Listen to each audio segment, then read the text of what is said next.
Welcome to the Learner Husband podcast, where we talk about everything from I do to what do I do. That's right. This is the podcast that is going to discuss being a husband, living in the burbs, imposter syndrome. In fact, everything that you wish came with a how-to manual. I'm not here to give you advice, guys. I am here to ask questions. It is the OG of Cape Town comedy. It is Mr. Kurt Schoonraad. So here's the thing is, so when they call you the OG of anything, I just feel like there should be an insurance policy attached to it because I'm feeling my age right now, bro. Listen, elders first. There you go, Squire. Thank you, Mr. Taylor. Cheers. Thank you for joining me. I will say this. So for those of you who don't know, Kurt and I used to be housemates. Back in the day when our careers first started, we were housemates. So I will say this. If anyone can have empathy with your partner, or anyone could have empathy with my partner, it's vice versa, because I know what it's like to live with you, and you know what it's like to live with me. So here's the thing is, what we found out together, right, is there's a certain couple of things that happens in the fridge, for example, that if you leave it alone for long enough, it just goes back to its original state. Like milk becomes yogurt, becomes cheese, then it becomes milk again. Shit. And thankfully, we haven't done any of those experiments since we moved in with our partner. Thank God, this is why we have women in our lives, so that we make sure that the milk stays milk. So we're going to go and chat about them over there, Skinner about them. Oh, I'll tell you what, as long as they don't get to see this is fine. But the bright side about it is, our missus that's the correct plural, they don't watch our shit because they're tired of it. So we can say whatever we want. There's not a choice. They're turning into this. So let's go and say anything over there on the couch.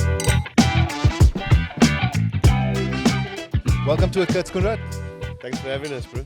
Listen, so I always start the Learner Husband podcast with like a test. Like, how good are you at this husbanding thing? You got that look like, oh no, an exam. Man, listen, I've been in a long-term relationship long enough to know when I've already bitten off more than I can chew right at the beginning of the conversation. But shoot, my bro, let's hear. Okay, cool. This is, it's called Safe or Setup. That's the name of the game. So the premise is this a safe question or is this a booby trap? When your wife says to you, did you notice anything different? Set up. You reckon? Oh, bro, set up every single time. I go straight into a convulsion. It's easy to get out of, Did you notice anything different about me? Means that you didn't notice and you should have said something. That you're not paying enough attention. Nah. I don't know if you know this. I've recently been diagnosed with ADHD. Kurt, I could have diagnosed you with ADHD 25 years ago. So why the fuck didn't you tell me? I assumed you knew. I had no idea. Also, when I was growing up, I realized there was no such diagnosis. No, you were just stupid, man. No. You were stupid. Befok, I think, was the word that my mom used plenty times. It's Charles Befok. So there was no diagnosis. There was, 2 meters of bubble wrap was my therapy, you know what I mean? Is this safe or is this set up when she says to you, do you think that girl is pretty? Ooh. Okay, I've got a bit of an exception to that particular rule. Okay, tell us. So the fact that my partner is a German, right? Yeah.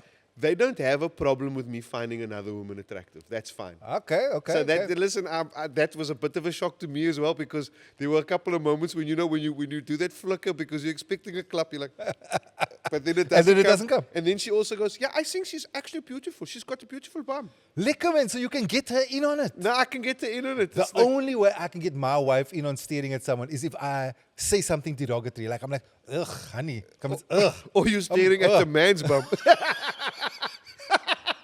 All that, Kurt Schoonraad, all that. I just book it. Don't you think that he's got a nice bum? And then she's like, yeah, actually I do. But like, why are you looking? Okay. Here's your final question to see how good you are at this thing. Is this safe or is this a setup? She's made some food and then she says to you, are you hungry? Okay. That's a nice safe one for me. Okay, because there is there's relative honesty when it comes to food in my house. Okay. You know this about me. I'm a very picky eater. Right. And she knows that from day one. No sauce for Kurt. For the driest graze you can find. Yes. That's my vibe. Do you know how much I struggle with that? Can I just say, heaven forbid we end up at the restaurant and the poor waitress puts some sauce on the burger. Listen, I'm very nice about it, But I can't eat it if it's got sauce all over it. Kurt, I've seen you not be nice. I've seen you look at the young waitress and go, do you know who I am? Followed by, do you know who I think I am? And can you please find my ID? I'm not sure what I did with it. I'm at that age. No, listen. A lot of people don't know this, but I cannot do sauces. Like mayonnaise, for example. What do you mean a lot of people don't know? It's the first thing you say when you meet someone. Hi, Kurt Schoonraad. Don't put any don't put sauce on my it. stuff. Wait, listen. So I want to get to the bottom of this to start off with. Because are you married, bro? Because this is like, you guys almost know that I'm with a German. She's my partner. Like My partner. Yeah. Like, no, what is the deal? We're not married. We haven't. We decided not to get married. And yeah, it's a mutual decision. It wasn't just mine. It was. I was about to say, I mutually decided for us. No, it's a weird. But it was question never your thing. No, it never was. And then you just found someone for whom it wasn't her thing either. But I find, and I'm going to say something very controversial now because a lot of oaks will climb up my Jackson for this. But I think that marriage is a bit of an antiquated thing, you know. I think you've got to choose your partner every day. And okay. You go. Okay. So I choose to stay.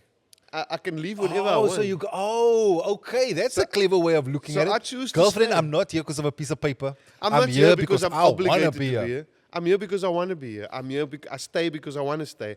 I stay because we're having a jaw. And listen, we have our fights. Don't get me wrong, but I think it's something that I choose to do, and she chooses to do. Also, European chicks are a little different, you know. They're not begging for you to put a ring on it. You know what I mean? Got you. Woo, where I come from. My bro, you like date number 4. They're ready practicing your surname in a signature, my guy.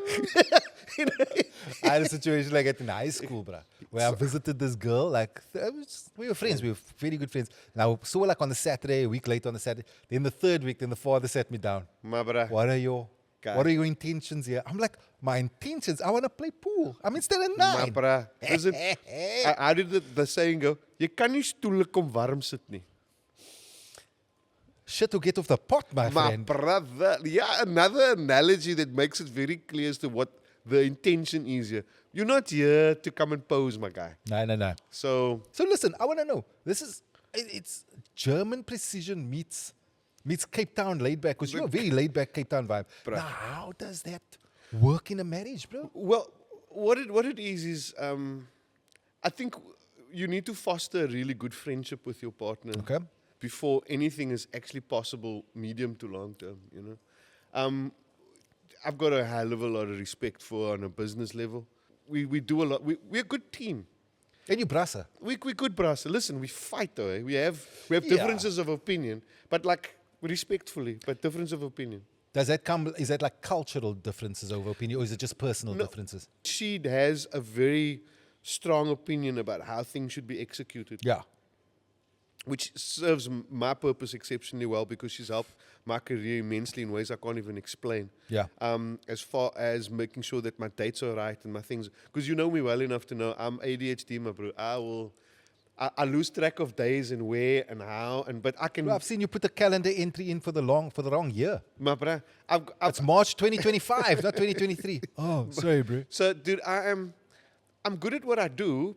I'm not great with the logistics of it. And she picks up the slack there. Exactly. Okay. And she's fantastic with the logistics But of it. I mean, listen, there's got to be butting of heads from a cultural perspective, because there's a German precision versus a now.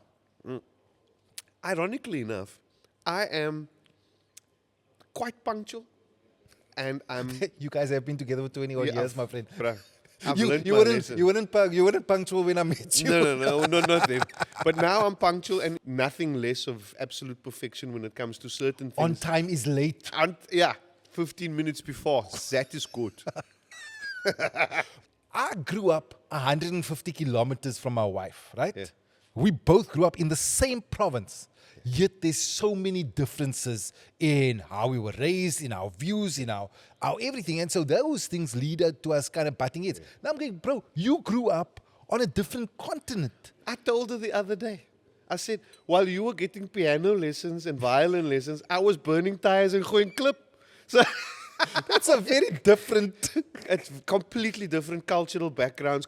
But here's the thing: is we, as far as human beings go, there's a hell of a lot of mutual respect between the two of us, and of course, it helps a lot if we've got a son in common now. Got you. And when you're co-parenting, there's a certain kind of backing up of your partner's, what some of us would call imperfections on both sides. We try not to get into arguments in front of guy or tend to disagree because we need to come. You gooi it under the breath. Yeah, listen, I talk about this cock later on when Skommel Deluxe is not around. Okay. Meanwhile, he's 16 and he understands what you're saying. Listen. So what happens is I know when she's upset, she goes into German. She goes into, and I'm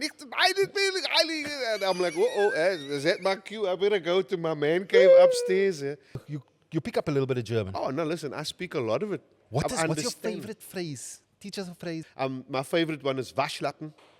Waschlappen? Waschlappen, which is a waslap. I would have guessed that. If you like a slap, they call you a waslap. Warm douchen, warm shower. Warm douchen, I thought was something else. No. Warm douchen is like it's like, if you're a real man, you shower cold, my guy. You don't do a warm douche. Warm douche is like I love a warm douche. Listen, I like a steaming hot lava douche, my guy. How old is Jack? 16. 2 days ago, bro. 16, brother. Yeah. I've recently started to face a man called Jack. Yes. Recently. So I've had to recalibrate my instruments. Does he stand a little bit taller when he chats well, to you? he's taller than I am already. A. And then B is also, he stands up for himself now. That's nice. So so gone are the days where, this is the problem when you raise somebody and you do it under the theory of you're raising a man to be able to stand up for himself. Yes. And the theory is that he's going to do it with someone else. And then he does it. He practices on you. But then I realized, hold on a minute, he's just standing up for himself, and I would be a complete chop to hit him down on it. Yes. So he told me the other day, I didn't ask him to do something, I told him to do it. Yeah. And then he went, hold on a second. Papa, you always tell me that I need to stand up for myself. And he says, I think what you did is unfair. And you need to be able to pose your questions better than tell me how to execute it. You can tell me how to do it, or you can tell me what to do, but you can't do both. Give me an opportunity to do, and I stood there like this. Please, hey? How would your mother or your father have responded? It's 1979 and you've had that conversation. My knee-jerk response was to clap him against his pip, right? But then what he said made sense. So I'm like, hold on a minute. I'm teaching a young. And here's an important thing, and this is one of the ones I would like to share in the highest regard here, is that they don't come for us. Yeah. They come through us, right? So what? So what I can do for him to make him the most confident human being he could possibly be is not beat him down, but he needs to understand the hierarchy of the space that he's in. There needs to be an element of respect as to who you are and where you are, because I've got a big problem with kids not understanding that. I find that my son's generation, greeting is not a prerequisite. Yeah. How's it? How are you? Good afternoon, sir. Good morning, sir. You come into my house, you raid my fridge, and then you Can I tell you what pisses me off, bro? If I'm with my son, my youngest specifically, maybe because we've shat on my youngest so much about greeting that his older brother overcompensates. So Dave, if Dave sees, Dave doesn't know who you are, but Dave runs a hug. Hello! Because he's seen his younger brother get shat on for not greeting. Yeah. But then people will say to me, you're the younger, so polite. Such just polite. I go, not when I'm there. They're never polite in your house. No. They're polite somewhere else. Listen, I'd rather have it that if I had a choice, I'm like, go be polite there. The problem with being a parent is that you know you're going to fuck it up somewhere. Oh, yeah. It's inevitable. You're going to have a knee-jerk reaction. You're going to say the wrong thing. You're going to tell him cuck that shouldn't come out your pip. And, we all have cuck days. Yeah. So I think being a parent is a very humbling thing, because no matter how hard you try, you're going to mess it up. So you've got to be On the regular. So you've got to be soft on yourself as well. And here's the big thing, and it's something that wasn't a big thing in my house growing up, is you need to be able to apologize when you get it wrong. Yes. I think that's maybe, listen, Shay, man, that's a generational thing. Our parents were just doing the best that they could. True. These poor fucking, yes, I mean, they were fighting tear gas, my friend. Dude. So you go like, nah, man, I don't expect you to have shown vulnerability and empathy and all sorts of things. You were just trying to stop rubber bullets from hitting us. And you know, this is the beautiful thing about parenting is that you learn these things later on. You didn't know about the rubber bullets. I'm realizing just how fantastic of job he did. Yeah. And I didn't know he was doing it. So I feel like a bit of a poople not knowing it. But I suppose that's what parenting will do. It'll make you reflect and go, yes, those oaks did a pretty decent job. Listen, it must not all comes to it. Must not pass on the generational trauma, and we got to now do that work. But yes, like for the most part. Bro, so generational trauma, that's a big thing that we've chatted about, my missus and myself, about generational trauma. So she grew up in a space where people never screamed at each other. I grew up in a space where people screamed at each other every day, all day. Sure. And not necessarily good or bad, just different. I come from, colored people are Italians for all intents and purposes. Yeah, they're loud and they're loud and passionate and they share their opinions with it, and you know, and your mother and a private part at the end pops up from time to time. You know, she's not used to that at all. So my job is, and I told Catherine before Jack was born, I said, if I ever become a dad, I'm never raising my hand to this kid. There are other ways to do this more effectively. Kick him, my friend. We can kick him. Kick him. So pinch him under his soles, man. Here's the Don't leave a mark. Hit him with a bag of oranges. There are no bruises, but sure the point is made. You reckon that the orange bruises before your child? No, there's the orange bruises before the child, and you put it in a pillowcase. You know what I mean? It leaves. It leaves no marks, but it leaves this. It leaves an impression. I never do that again. You know that chunk? I know it. Chunk. So I reckon I've been put in my family, intentionally or otherwise, the universe serendipitously put me in there to stop that shit. Big thanks to the team here at Motor Village in the southern suburbs of Cape Town for hosting this episode of the Learner Husband podcast. Motor Village is basically a petrol head's dream come true. You can pop in for a coffee, come buy your dream car, or even have your car detailed at the Glossfather, or take care of full body repairs. But the best part is that this unique space is available for hire. So give them a call to inquire about using the space for your next event. Kurt Schoonraad, Shoot. it's your final question and answer section over here. This is called gift or gaff. Okay, so is this a great gift, or is this going to get something that's going to guarantee that you spend the night on the couch? If you bought the German an air fryer. Oh, I've done that. Gaff. I'm glad you've learned from it. No. Listen, I bought a pasta machine once. I thought because she took up this whole That cooking sounds thing lekker. and like, you know, this Yeah. Italian thing. I took a lot of money to bought the right thing, and she just lost her shit with me. She was like, "What do you think I am here? What do you say?" Absolutely not. I was like, Okay, how about this one? A spa voucher. oh. I mean, a spa, like a place for your nails, not the spa where you My buy bro, bread. unfortunately, I've ridden the speed bump up on that particular track already, I'm afraid. If I do it one more time, she's going to go, "This is not very well sought out at all. You have done this 72 times in a row." I must be honest, I'm a spa voucher king, brother. For about 15 years, I was the king too, until they pointed out that that's the last one. So there's your answer, I'm afraid, my friend. Okay. Worse than a spa voucher. How about this one? A coupon for one massage by me. Nah, my bro, I think, you know, both our missuses know enough now to know when we fucking about. And so no, a massage by me, for example. It's not a listen, go-to. You've got 364 days a year to pull that cock off, you know. Not on the Not on birthday. the birthday. No, sir. How about a plant? Is a plant? Listen, a plant definitely for the German, my brah. she's like a plant. Oh, brah. The right plant. Okay. Like a fig leaf kind of fern type of vibe in a corner that's been curated beautifully. That's Okay. about 2 meters tall already because she knows that car costs about $3,000. Oh, lovely, man. So that was No, because a plant is expensive, my friend. dude. Also, I don't know what it is about the Europeans. A plant is a hell of a lot more than just a present. That's a whole, it's a relationship. Would you choose flowers over a plant?